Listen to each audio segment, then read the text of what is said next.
الحمدللہ وحدہ والصلاۃ والسلام علی من لا نبی بعدہ۔ ایک یہ بھی سوال اکثر ذہنوں میں آتا ہے کہ قرض دار آدمی جس پر قرض ہو تو اس کے متعلق قربانی کا کیا حکم ہے؟ تو جو کاروباری لوگ ہیں وہی بات ہے کہ جن کے پاس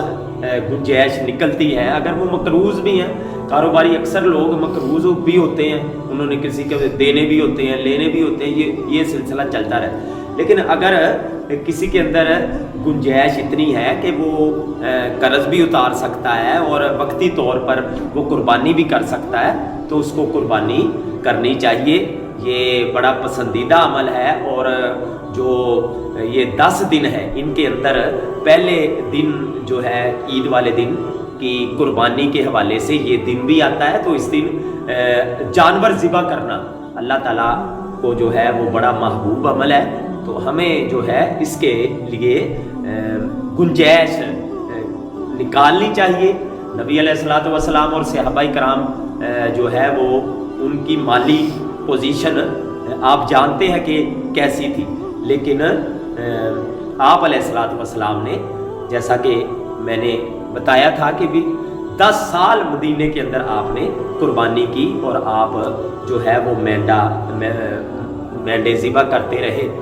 تو صحابہ کرام بھی اسی طرح کیا کرتے تھے۔ ہاں یہ ضرور ہے کہ اس کے اندر افراط نہیں ہونا چاہیے، زیادتی نہیں ہونی چاہیے، دکھاوا نہیں ہونا چاہیے، تو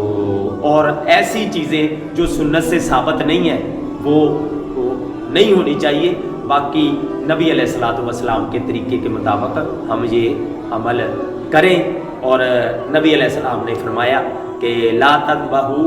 الا مسنہ، کہ 2 دانتہ جانور ذبح کیا جائے،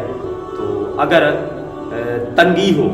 تنگی سے مراد علماء یہ بیان کرتے ہیں کہ جانور موجود نہ ہو منڈی کے اندر، یا پھر گنجائش نہ ہو اتنی، تو پھر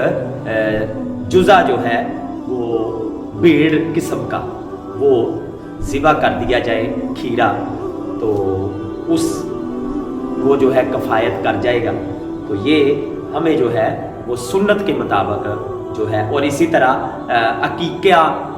کیا جاتا ہے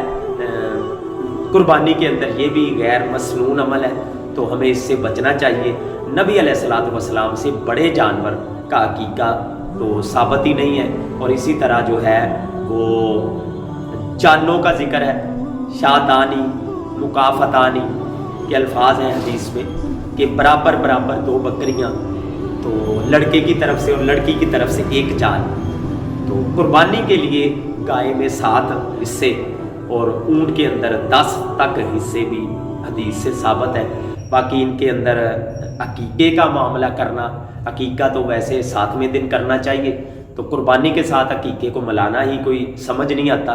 تو کیونکہ بچہ عقیقے کے عوض گروی ہوتا ہے، تو اپنی گروی ہوئی رکھی ہوئی چیز کو جلدی سے جلدی چھڑوا لینا چاہیے، تو بڑی عید پر یہ کام کرنا۔ حضرت عائشہ رضی اللہ تعالیٰ عنہ کے بھتیجے